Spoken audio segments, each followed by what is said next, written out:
Hello friends, myself Ravi and welcome to my channel. In last tutorial we have seen how we can implement Angular routing using router link, right? In this tutorial we will see how we can implement routing using the methods that router class provided, that is navigate and navigateByUrl.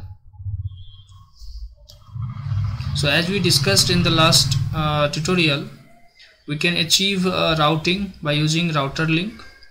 And in order to implement the router link, we have to configure the path for the particular component. And the second way is using navigate and navigateByUrl, which is provided by the router class. So without getting late, let's get started. So if you remember from the last tutorial, we had configured the path for different component. So for the customer component, we had configured path as customer. And for the order component, we had configured the path as order. So the first step in this tutorial will remain same. The path configuration will be same. Okay, so since we have already done the path configuration, we will move ahead. Go to app.component.html. If you see, we had used router link here, right? So what we will do, first of all, we need to add one click event here on this both button. So let's add that click event. So let's add one click event.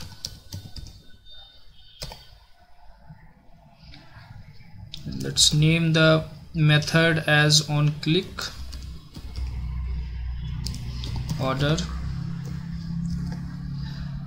And again here, let's add another click method. Name it as onClick customer, right? Now let's try to write this method in app.component.ts. So I will take both of the methods and another method is onClick customer, right? Now as I said, navigate and navigateByUrl are the methods that are provided by the router.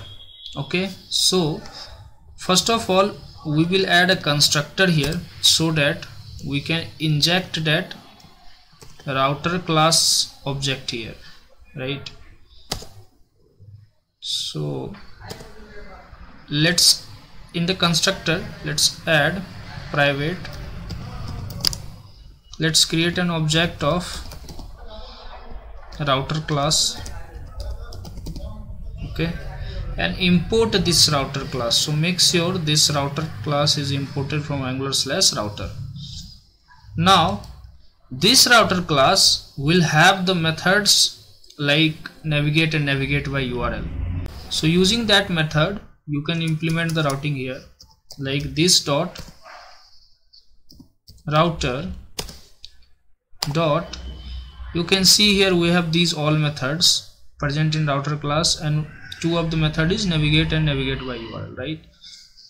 So first of all, we will take navigate.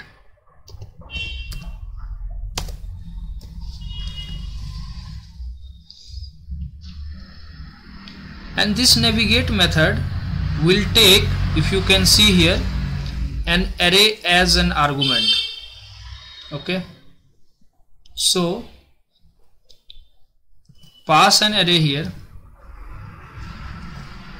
give double quote slash, and for order we have the path configured as order, right? And similarly, let's copy this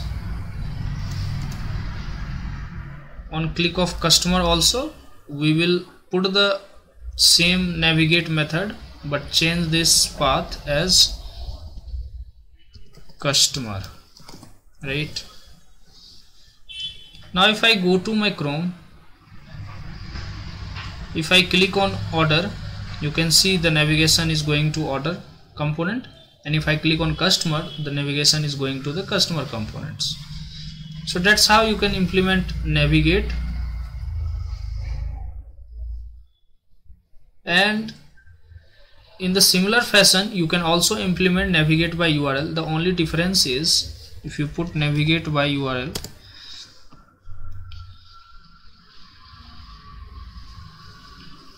it takes a string as argument, so you have to just provide a string to it,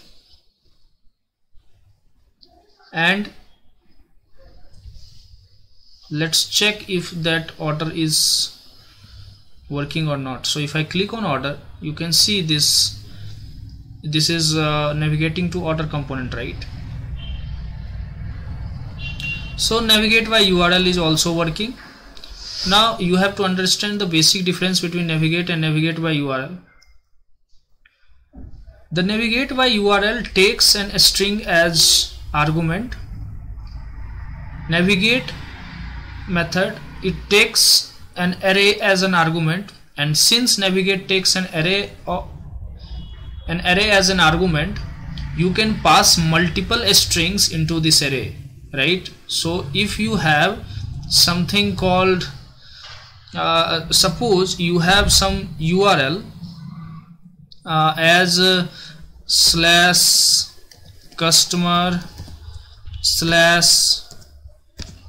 daily user, right? So you can split it and add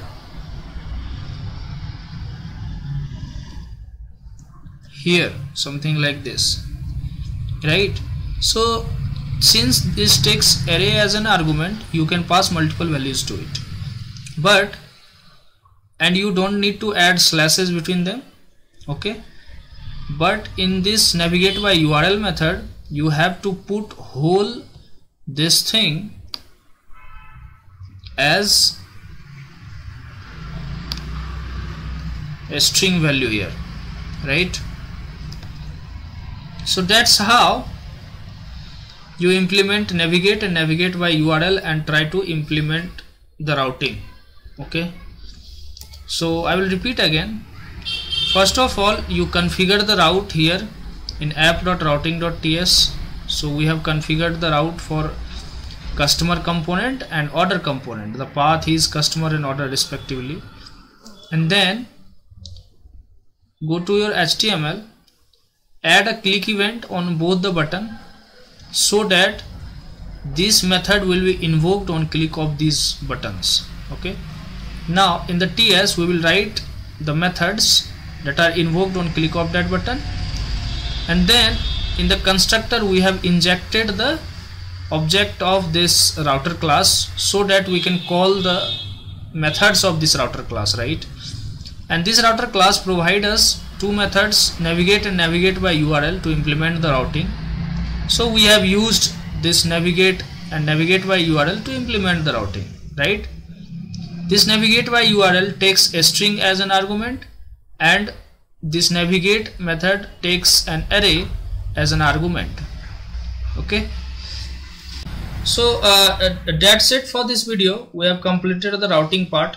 In the next tutorial we will see the lazy loading and how we can implement lazy loading in Angular.